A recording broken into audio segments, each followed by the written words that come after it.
আসসালামু আলাইকুম প্রিয় বন্ধু ভাই আর বোনেরা, আপনারা অনেকেই দীক্ষা চান। শিক্ষা দীক্ষা এমন একটা জিনিস, হয়তো আপনি কেউ কেউ বোঝেন, কিছু কিছু নাও বোঝেন। কেউ বুঝতে পারে, কেউ বুঝতে পারে না, কারণ সবার মাথায় তো আর সমান সেক্স নাই। এই কারণে, কারণ এই জিনিসটা, এই বস্তুটা এমন একটি বস্তু, একটা গানে বলে যে চাইলে কেহ পীরির বস্তু নিতে নাহি পারে, উপযুক্ত হইলে ডাইকা দিবে ঘরে। কিন্তু আগে উপযুক্ত হতে হবে, আগে দেখতে হবে, বুঝতে হবে। এই জিনিসটা এমন একটা জিনিস যা কিছু কিছু জিনিস আছে, শিখতে গেলে নিজের একটু ক্ষতি হয় এবং নিজের প্রাণ সমস্যাও পড়তে পারে। আর আপনারা তো বোঝেন, যখন আপনারা শিশু ছিলেন, ছোট ওয়ান থেকে লেখাপড়া করেছেন, আপনারা প্রথমেই কিন্তু এসএসসি পাস করার সার্টিফিকেট পাননি। ছোট ওয়ান থেকে পড়তে পড়তে পড়তে পড়তে যে গিয়ে এসএসসি পাস করা হয়। তাই আপনাদের কিভাবে দিব আমি বলেন? আর এই জিনিসগুলো দিব, আপনারা আমার কাছে নেবেন, এইভাবে তো দেওয়া সম্ভব না।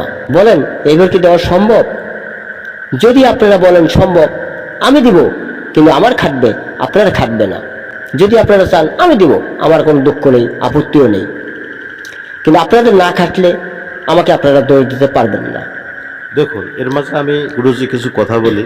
আপনি যে বলছেন এখানে যে খাটবে এবং আমার করলে খাটবে, আপনাদের করলে খাটবে না, তাহলে আমাদের মতো লোক, আপনিও তো ছিলেন, আপনিও তো কোনো সদ্গুরুর কাছে গিয়ে এই দীক্ষাটি নিয়েছেন, তাহলে আপনার হচ্ছে, আমাদের কেন হবে না? হ্যাঁ, আপনাদের হবে না। আপনি প্রশ্নটা করছেন সঠিক, আপনাদের হবে না। এটাই আমি জিনিসগুলো সাধন করে নিয়েছি, তোমরা তো সাধন করতে পারবে না। তো আমরাও যদি সাধন করতে পারি গুরুজি, তাহলে আমাদের কি হবে? হবে, হবে, কিন্তু 10 জনের তো সাধন হবে না।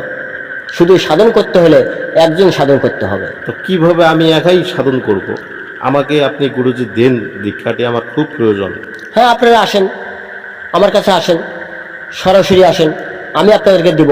কিন্তু শুধু একা 10 জন কাউকে দেওয়া সম্ভব না, কারণ 10 জনের যদি আমি একসাথে একসঙ্গে একটি তিল যদি আমি 10টা ভাগ করি, কেউ পাবে, কেউ হারিয়ে ফেলবে। আর একটা তিল একজনকে দিলে পুরাটাই পাবে।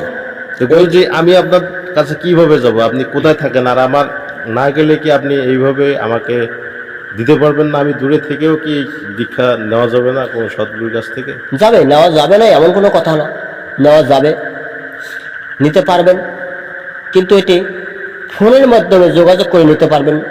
সাধন ভোজন করতে হবে, সাধনগুলো জেনে নিতে হবে।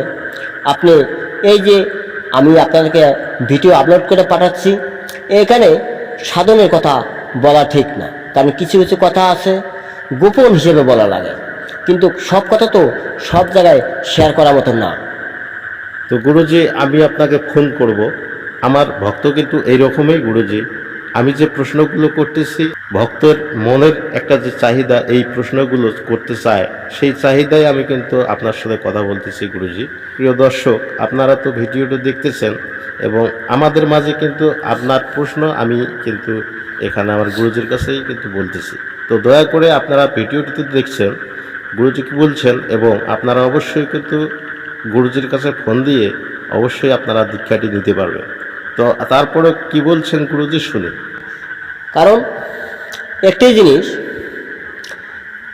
আমি আপনাদেরকে খোলাখুলি বলবো না, আমি ইঙ্গিতের মাধ্যমে বলবো। যদি আপনার জ্ঞানের মাথায় কাজ করে, আপনারা আমার কথা থেকে আপনারা বুঝে নেবেন যে গুরুজি জিনিসটা কি বলছে।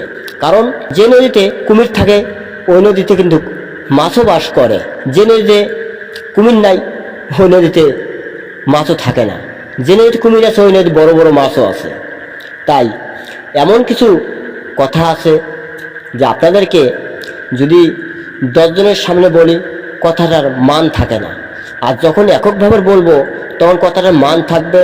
তখন আপনি নিজে নিজে একটু অনুভব করতে পারবেন যে না, কথাটা গুরুজি যে বলছে কথাটা সঠিক, কথাটা আনসঠিক না। আমিও বুঝতে পারি আপনাদের মনের অবস্থা। অনেকেই অনেক শিখতে চায়, অনেকে চায় যে আমি এত বড় হব। বড় হতে হলে আগে গাছের গোড়া চিনতে হবে। গাছের গোড়া থেকে আস্তে আস্তে বাইতে বাইতে গাছের আগায় উঠতে হয়, না ঝাঁপ দিয়ে কিন্তু গাছের আগায় চড়া যায় না, কিন্তু ঝাঁপ দিয়ে গাছের আগায় থেকে পড়া যায়। তাই এগুলা কথা, এমন একটি কিছু সাধন আছে। আপনারা কি পারবেন আমার সাথে সাধন করতে? যদি আপনারা আমার সাথে সাধন করতে পারেন তাহলে আমার সাথে শেয়ার করেন, আমার সাথে ফোনের মাধ্যমে যোগাযোগ করেন। আমি আপনাদেরকে শিক্ষা দীক্ষা দিব। আমি কথা দিলাম, আমি কথা নস্যাৎ করব না। জয় জয় মহাদেব, জয় হোক আমার বন্ধুদের, জয় হোক সবার।